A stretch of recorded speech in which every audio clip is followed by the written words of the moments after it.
Bonjour et bienvenue dans le podcast Disparu. Aujourd'hui, je viens vous raconter l'histoire d'Alyssa Turney qui disparaît au printemps 2001 à l'âge de 17 ans. Au début, tout le monde pense à une fugue. Il faut dire qu'elle a laissé un mot. Pourtant, les soupçons planent sur le beau-père d'Alyssa, Michael Turney, qui l'élève seul depuis la mort de sa mère. Il a toujours eu un comportement particulier envers Alyssa, mais la loi du silence écrase tout. Les secrets de famille vont rester enfouis des années, jusqu'à ce que Sarah, la demi-sœur d'Alyssa, qui avait 12 ans au moment de sa disparition, ne fasse entendre sa voix. Elle fait parler des témoins, insiste auprès des enquêteurs, alerte les médias et tente même de faire avouer son père. C'est l'histoire de l'amour de Sarah pour sa sœur Alyssa, abusée par leur propre père. C'est une histoire de courage, de quête de justice et de vérité. C'est aussi une histoire d'inceste. J'en profite pour rappeler qu'en France, chaque année, 160 000 enfants sont agressés sexuellement par un membre de leur entourage. Que vous soyez majeur ou non, vous pouvez contacter le 119 pour signaler des faits ou simplement poser des questions. Cet épisode peut donc être difficile à écouter pour certains, certaines, notamment parce qu'il comprend la description de scènes violentes et la retranscription de dialogues entre Alyssa et son beau-père. Je suis cette affaire depuis quelques années et c'est une de celles qui m'ont le plus marquée. En y réfléchissant, je crois avoir compris pourquoi. On a tellement d'éléments à notre disposition que ça nous permet de plonger au plus près du cerveau manipulateur, pervers et égoïste de Michael Turney. Préparez-vous, car on est parti pour un petit moment. Le 17 mai 2001, Alyssa se rend au lycée de Paradise Valley, au nord de Phoenix, pour le dernier jour de classe. Sans surprise, dans cet état d'Arizona désertique, il est prévu 38 degrés ce jour-là. C'est une chaleur sèche, pas un nuage ne circule dans le ciel. Sarah est en sortie scolaire à la journée, dans un parc aquatique. Alyssa et Sarah vivent seules avec leur père Michael depuis que leur mère est décédée et que leurs 4 grands frères ont quitté la maison. Vers 11h, Alyssa informe son petit ami que son père veut venir la chercher plus tôt au lycée. Elle lui dit « à ce soir » parce que les deux jeunes ont prévu de se retrouver à une soirée. Mais Alyssa ne viendra pas, elle s'évanouit dans la nature. Michael vient, en effet, la chercher au lycée. Pour quelle raison ? Il semblerait que ce soit pour discuter de l'indépendance d'Alyssa, qui en réclame plus, tandis que son père passe son temps à serrer la vis. Il raconte l'avoir ensuite emmenée déjeuner pour fêter la fin de l'année scolaire, puis ils se seraient disputés. Michael l'aurait alors déposée à leur domicile, une maison modeste de plain-pied avec 3 chambres et un petit jardin, vers 13h, avant d'aller faire quelques courses. Quand le bus plein d'écoliers aux cheveux mouillés s'arrête devant l'école, Sarah en descend. La petite fille regarde autour d'elle mais ne voit pas la voiture de son père. Il avait pourtant promis de venir la chercher. Accompagnée d'une amie, elle entreprend donc de marcher jusqu'à sa maison, mais quand elle sonne et frappe à la porte, personne ne répond. Sarah décide donc d'aller chez son amie, d'où elle appelle sur le téléphone portable de son père, lui demandant de venir la chercher. Michael ne met pas longtemps à arriver, mais Sarah sent que quelque chose ne va pas.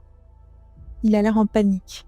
Il tend son téléphone portable à sa fille et lui demande d'appeler Alyssa, car il n'arrive pas à la joindre.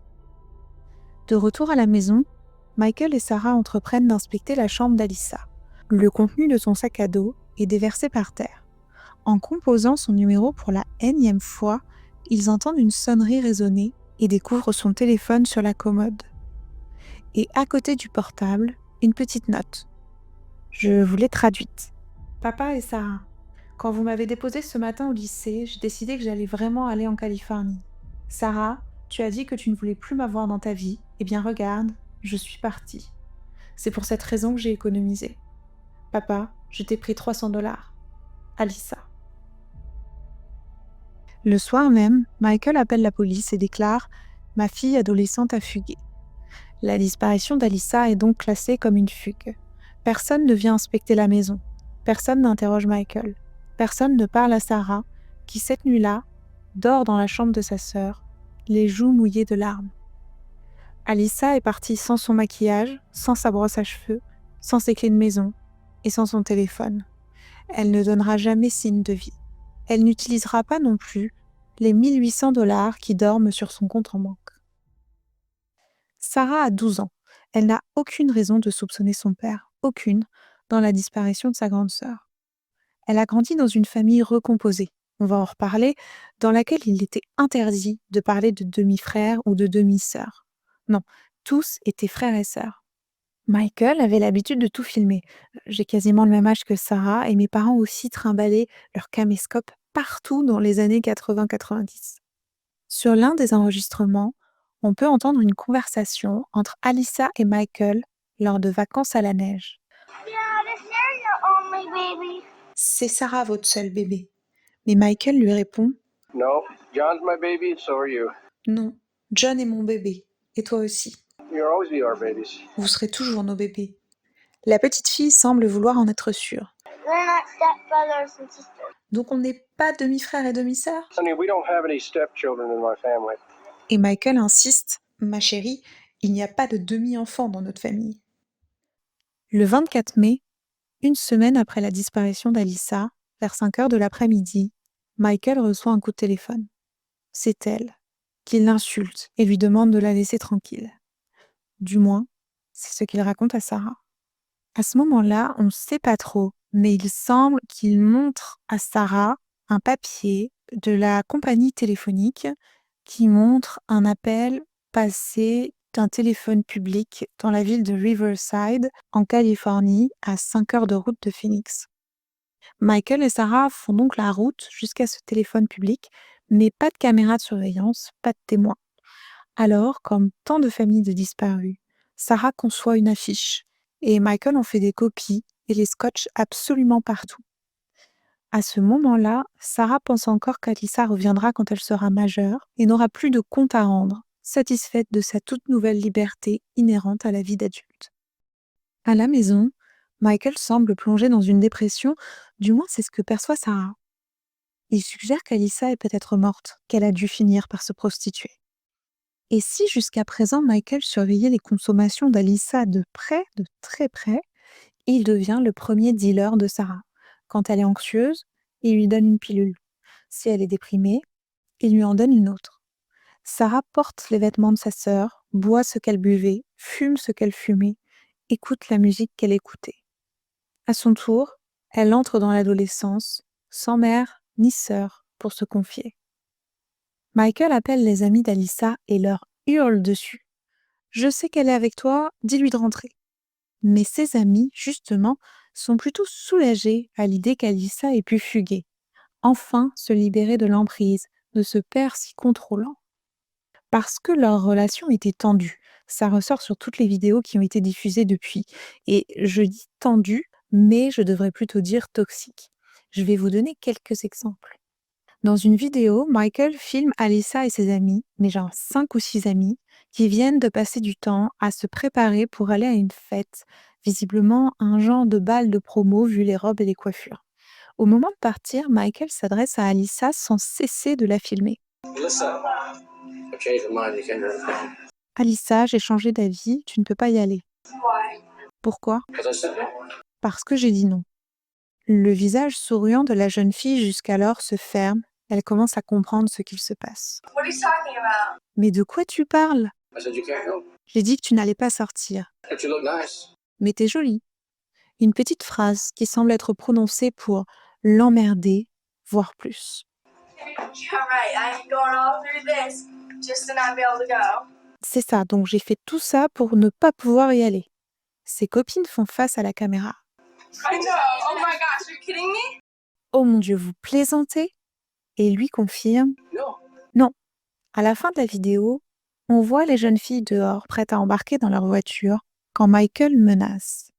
Alyssa, do not leave the building whatsoever. What? You stick Alyssa, il est hors de question que tu partes. Avant d'ajouter, and you ladies always be conspicuous. vous les filles êtes toujours en train d'attirer l'attention. Sur une vidéo où des ados sont dans une piscine, on entend Michael dire « Elle est éteinte » en parlant de la caméra, alors qu'il continue de filmer les adolescents, et particulièrement Alyssa. Vous allez voir, il n'y a rien d'innocent à ça.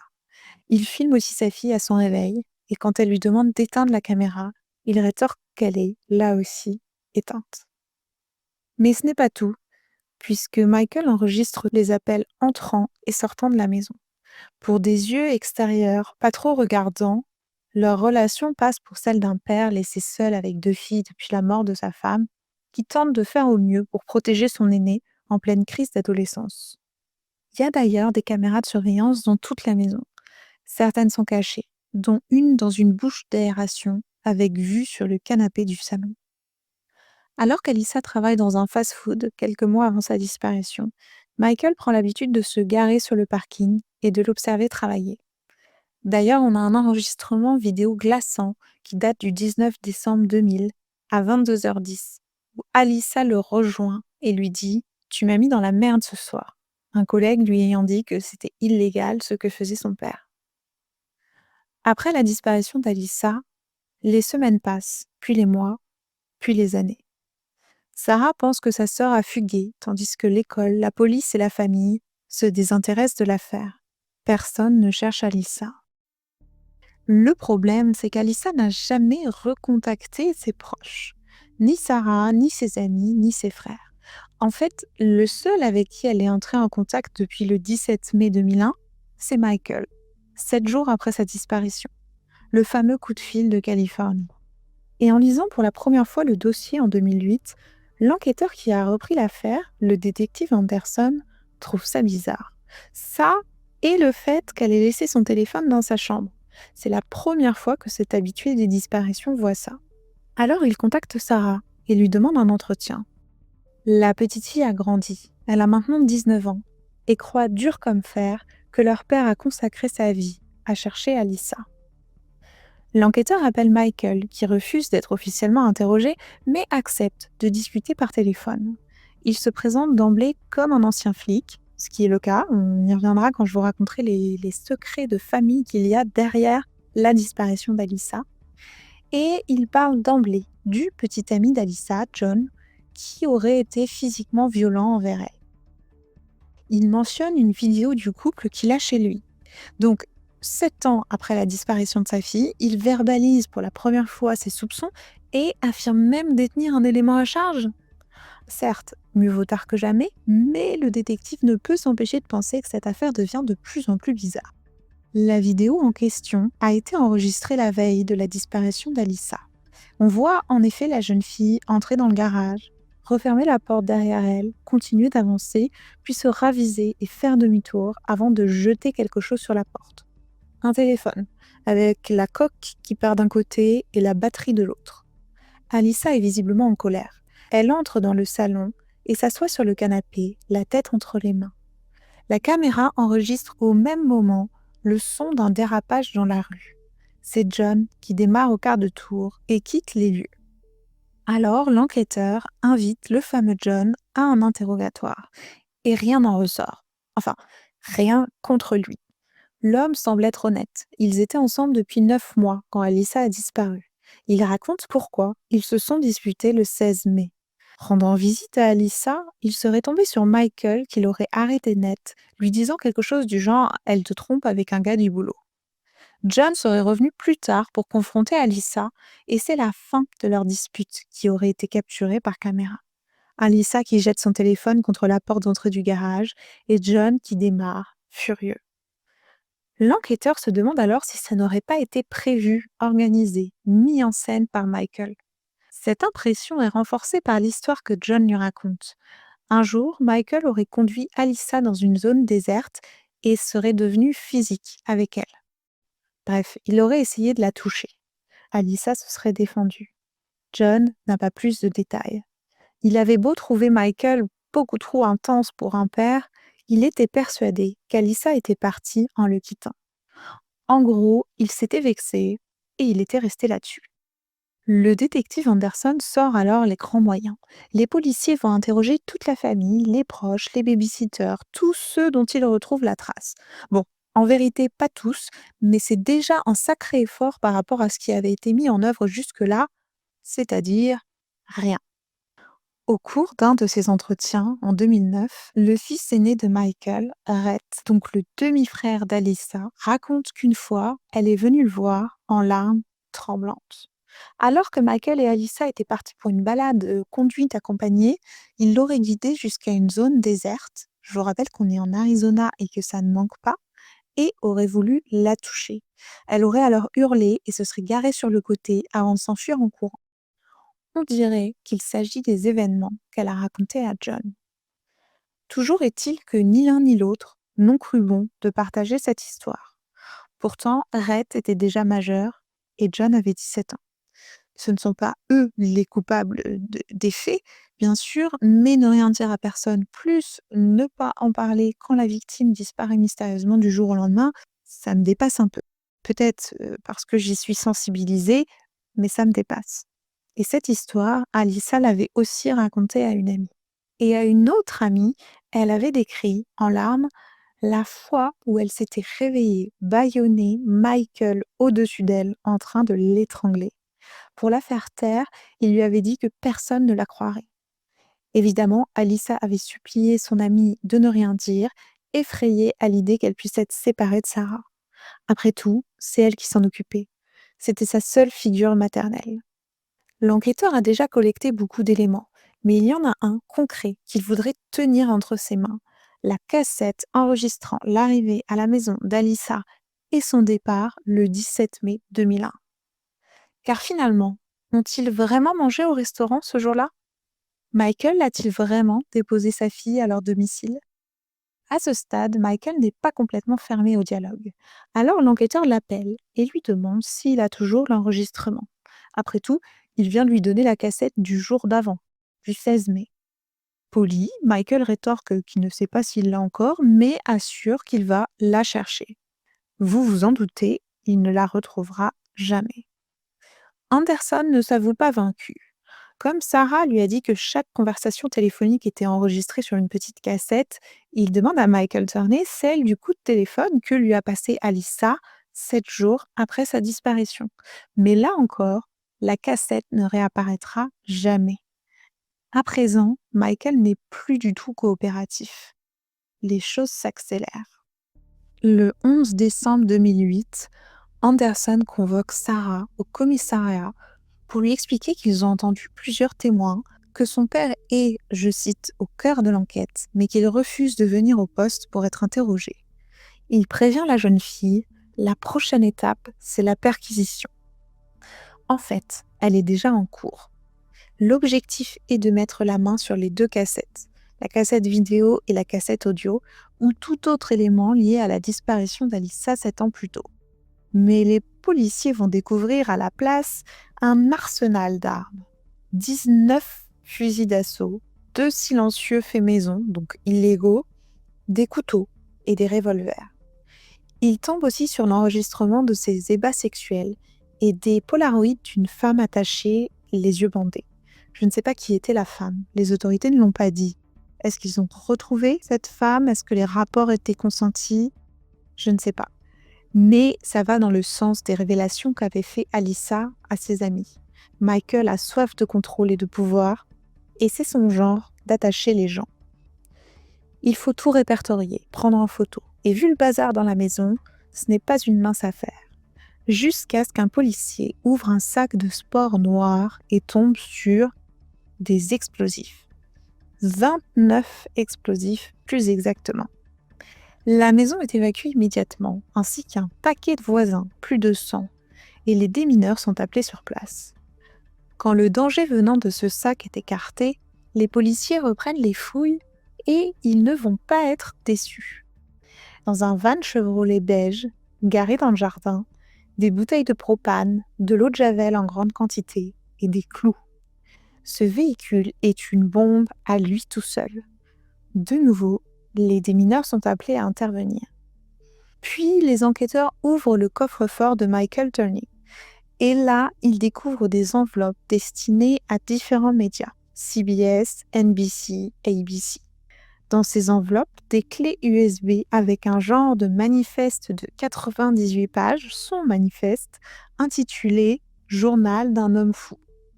Dedans, il accuse 2 assassins d'avoir tué Alyssa avant de l'enterrer dans un désert californien et déclare les avoir tués pour se venger. Ces hommes seraient membres de la Fédération internationale des ouvriers électriciens, un syndicat auquel il appartenait quand il était électricien et avec qui il avait eu des conflits. On reviendra sur cette période de la vie de notre suspect, mais vous vous en doutez, tous les membres du syndicat sont bien vivants. Michael a aussi écrit qu'il avait prévu de faire sauter les locaux de ce syndicat dans un attentat suicide. La prochaine réunion du syndicat était organisée le 15 décembre, soit 4 jours après la perquisition.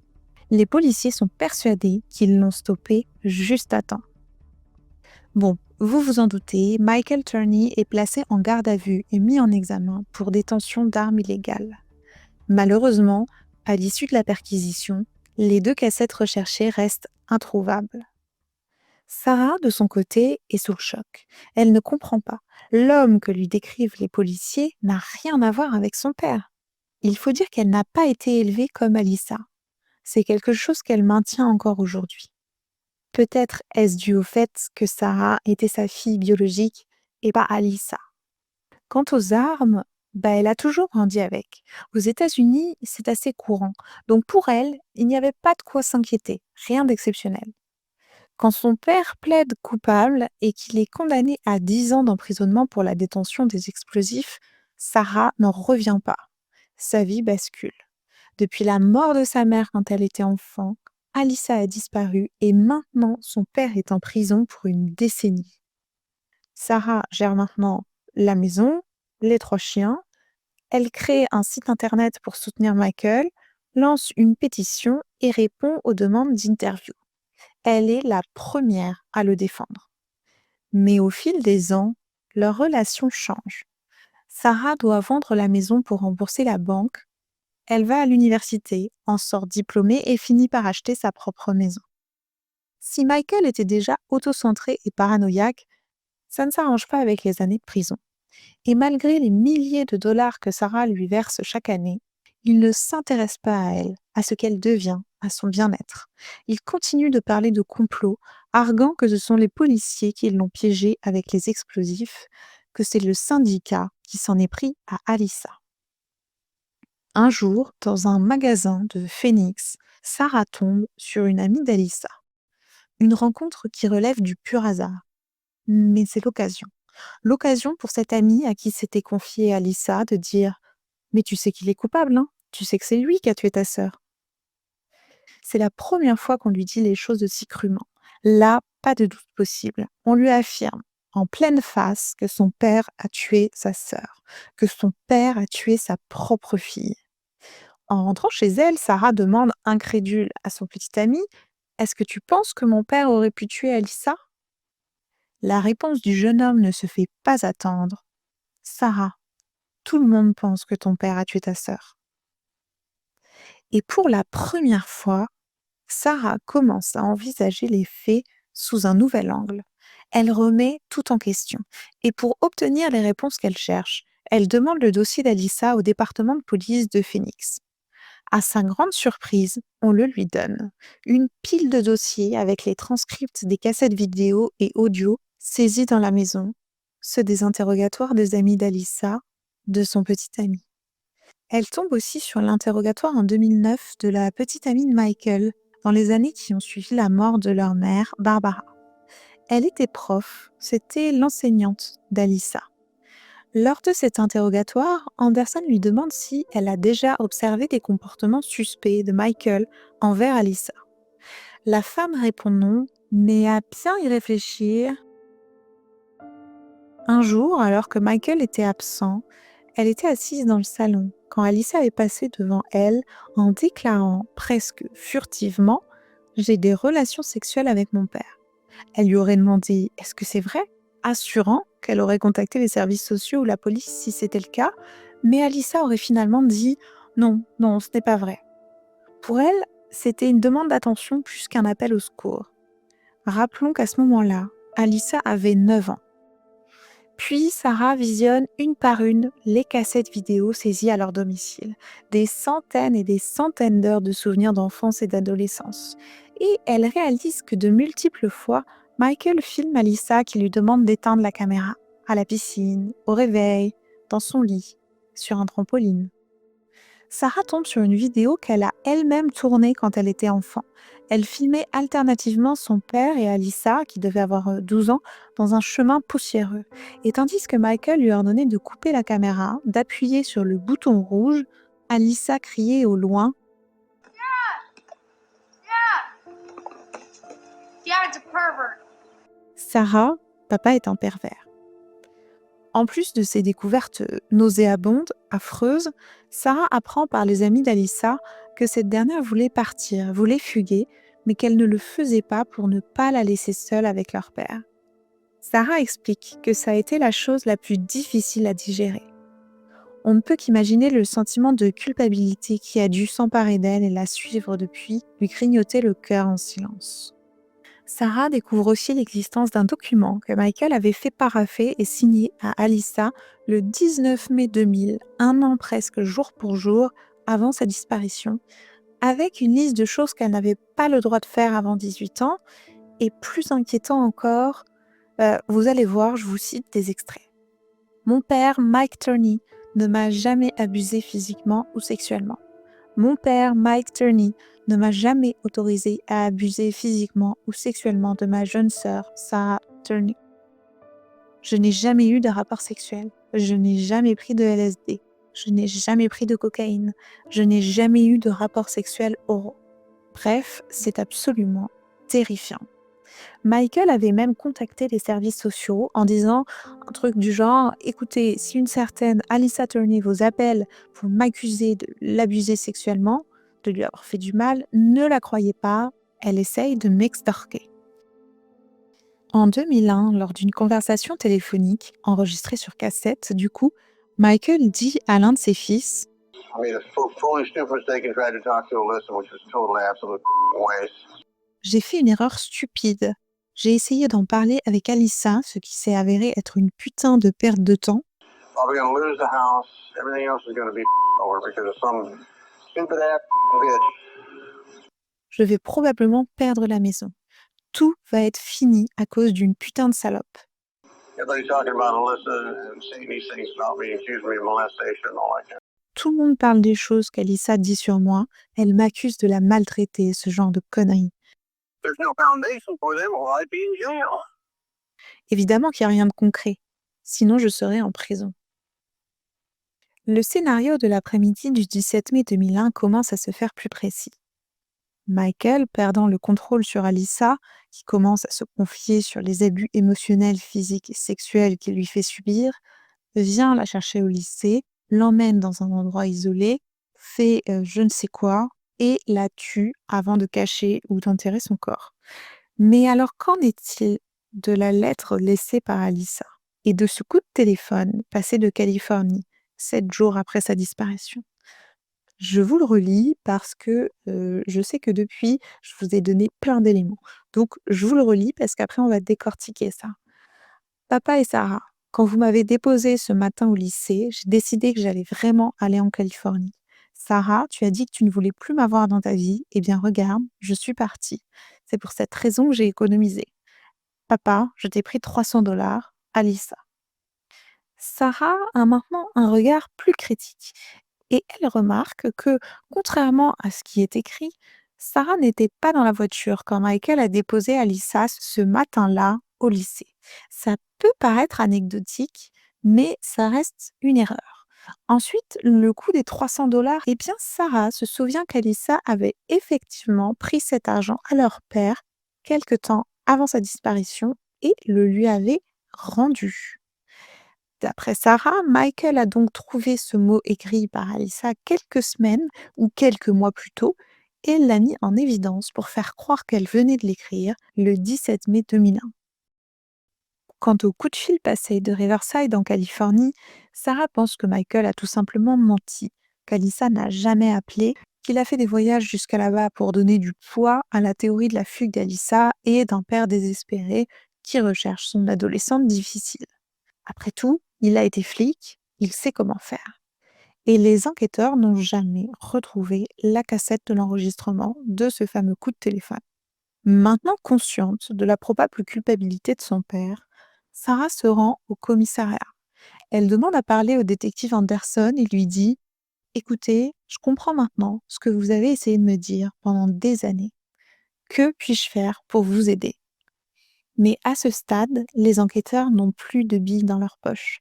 Il y a certes des preuves circonstancielles, mais rien qui ne prouve physiquement que Michael ait tué Alyssa. D'ailleurs, on n'a pas son corps, ni de scène de crime. On ne peut même pas affirmer qu'elle soit morte. Autrement dit, les enquêteurs ne disposent pas de suffisamment d'éléments pour arrêter Michael Turney et le mettre en examen. On suggère à Sarah de médiatiser l'affaire. Alors Sarah, plus déterminée que jamais, se lance dans un podcast intitulé Voices for Justice, des voix pour la justice, dans lequel elle raconte l'affaire sur plus de 20 épisodes, diffusant les échanges qu'elle a eus avec son père, mais aussi avec les membres de la famille Turney. Elle va découvrir qu'avant d'être un père veuf avec 2 filles à gérer, Michael était un enfant, le fils d'un père violent, un jeune homme, un militaire, un flic, un électricien, un époux, le père de 3 garçons, un divorcé, un époux pour la seconde fois d'une femme mourante et sur plusieurs décennies, un beau-frère cauchemardesque. La vie de Michael Turney est en fait émaillée de violence, d'abus, d'égocentrisme, de paranoïa et d'agression sexuelle. Michael Turney naît au beau milieu du XXe siècle. Il grandit dans une famille avec peu de moyens financiers, qu'il qualifie lui-même de white trash, tout en affirmant ne jamais en avoir eu honte. C'est le petit dernier, il a 2 sœurs aînées et un grand frère, James. Passionné de baseball et d'arts martiaux, Michael, adolescent, est du genre à faire des bêtises. La famille déménage souvent. Leur père les bat à coups de ceinture et les abuserait sexuellement. Michael affirme être parti au Vietnam, mais il n'a jamais quitté les États-Unis, comme il l'a finalement admis en témoignant sous serment.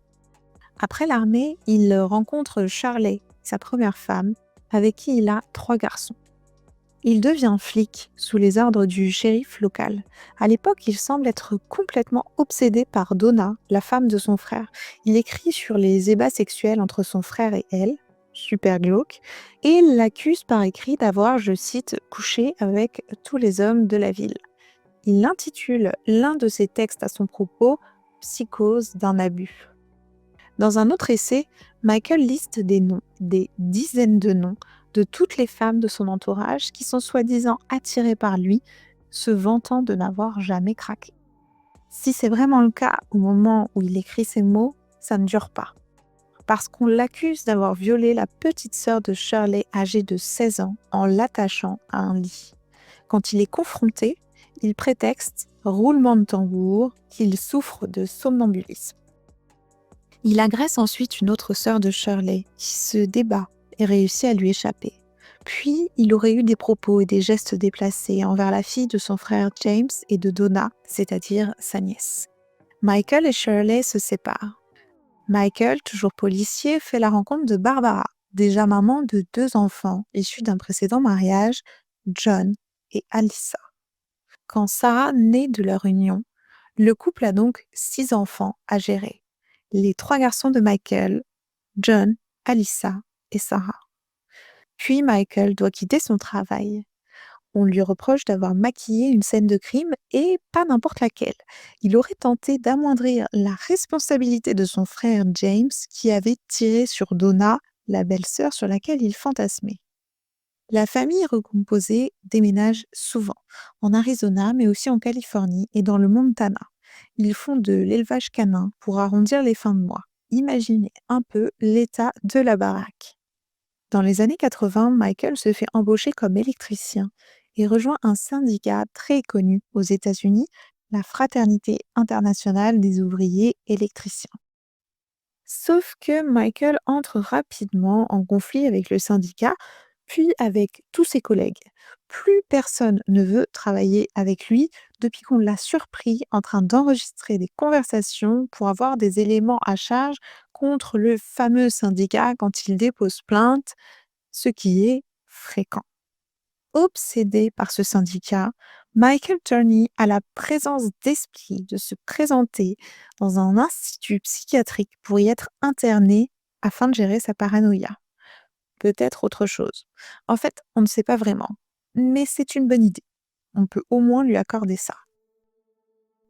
Quand Sarah n'a que 3 ans et Alyssa 8, Barbara est diagnostiquée d'un cancer des poumons et des os métastasés suite à des douleurs au dos qui ne partaient pas. Elle a 33 ans. Écoutez ça parce que ça m'a fait rager. Elle avait déjà fait des examens après la naissance de Sarah et on lui avait dit qu'il s'agissait d'un faux positif. Alors, visiblement, non, ce n'était pas un faux positif. Ça a donné 3 ans aux cellules anarchiques pour se multiplier et migrer dans tout son corps. Elle subit des chimiothérapies et de la radiothérapie, mais les médecins sont très pessimistes et la jeune femme devient tout simplement mourante.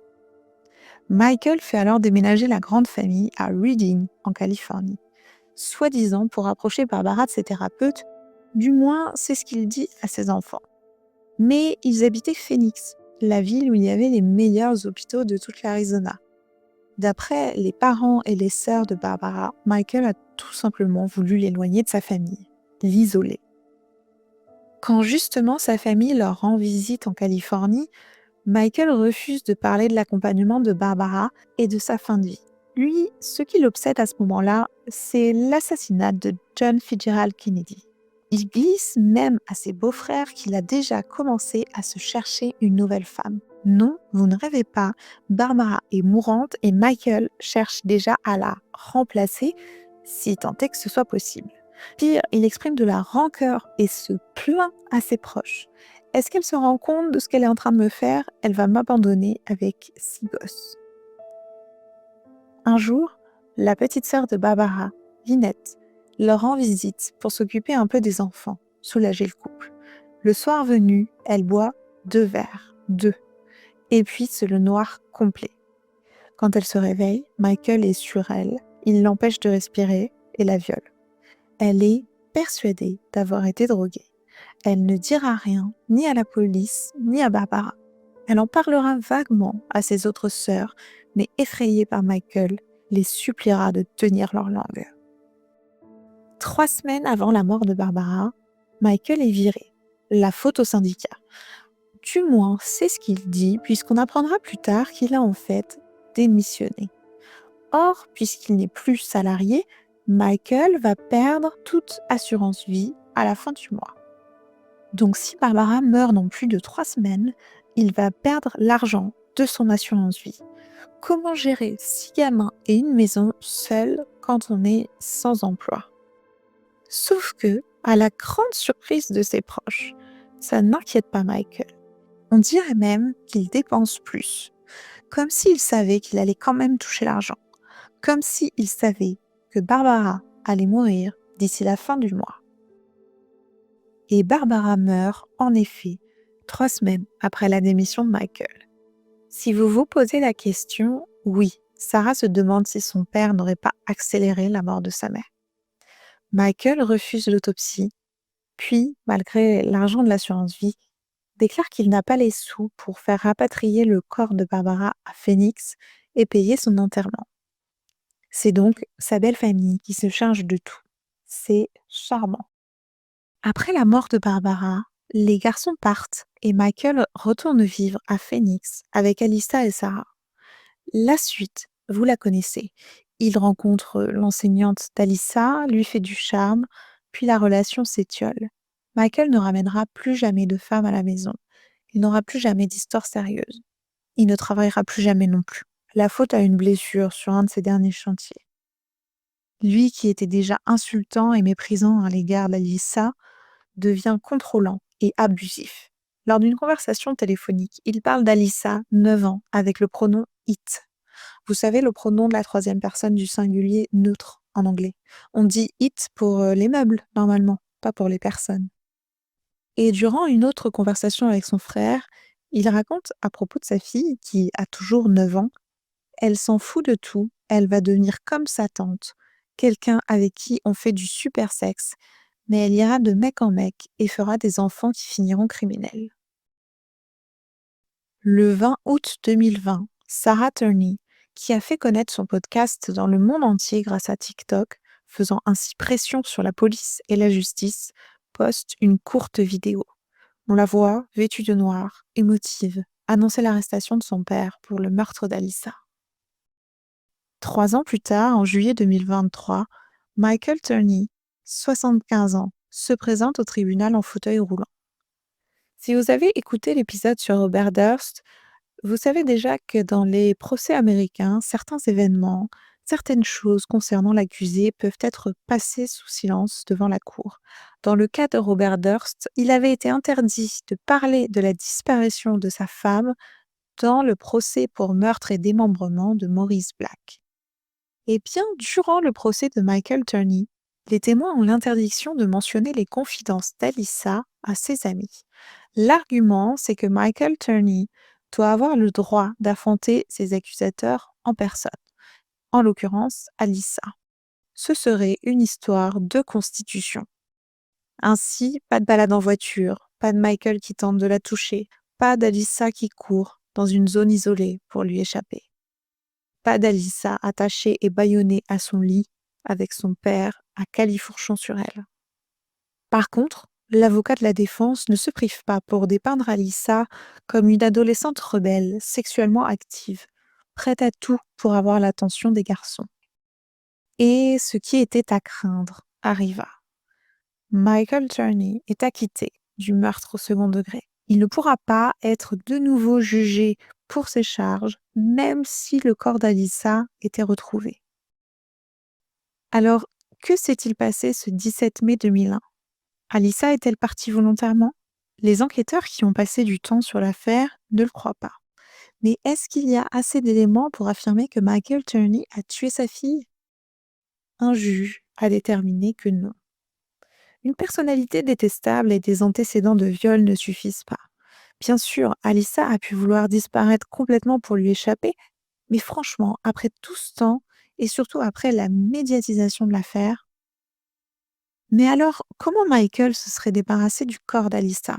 Je ne sais pas si vous connaissez la région. Moi, j'ai eu la chance, il y a 13 ans, de traverser le sud des États-Unis d'ouest en est, et il n'y a littéralement que du désert et des canyons et des cirques et des formations rocheuses sur des milliers et des milliers de kilomètres. C'est tellement facile de cacher des corps là-bas que ça en est ridicule, d'autant plus que la chaleur accélère la décomposition. Je me suis quand même demandé s'il avait pu se débarrasser du corps d'Alyssa dans un état voisin, c'est-à-dire la Californie à l'ouest, l'Utah au nord et le Nouveau-Mexique à l'est. Voire même au Mexique, la ville de Sonoita n'étant située qu'à 2h30 de route. Michael Turney ne travaillait pas et personne ne le surveillait. Si c'est bien lui qui a tué Alyssa, se débarrasser de son corps n'était sûrement qu'une formalité. J'ai donc cherché les corps non identifiés dans ces 3 États voisins qui pourraient correspondre aux caractéristiques d'Alyssa. Et bon, je dois pas être la première à chercher, mais j'ai trouvé des restes qui pourraient correspondre et du coup, je le signalais dans un forum où je sais que la sœur d'Alyssa va régulièrement. Il n'y a plus qu'à espérer qu'Alyssa Turney soit encore bien vivante et qu'elle ait refait sa vie quelque part. Mais honnêtement, j'en doute. Et vous, qu'est-ce que vous en pensez ? Dites-moi en commentaire, je suis curieuse d'avoir votre avis. Je vais mettre en lien toutes les infos sur Alyssa Turney, bien sûr. Et sur ce, je vous remercie d'avoir écouté jusqu'au bout et vous dis à très bientôt pour un nouvel épisode du podcast Disparu.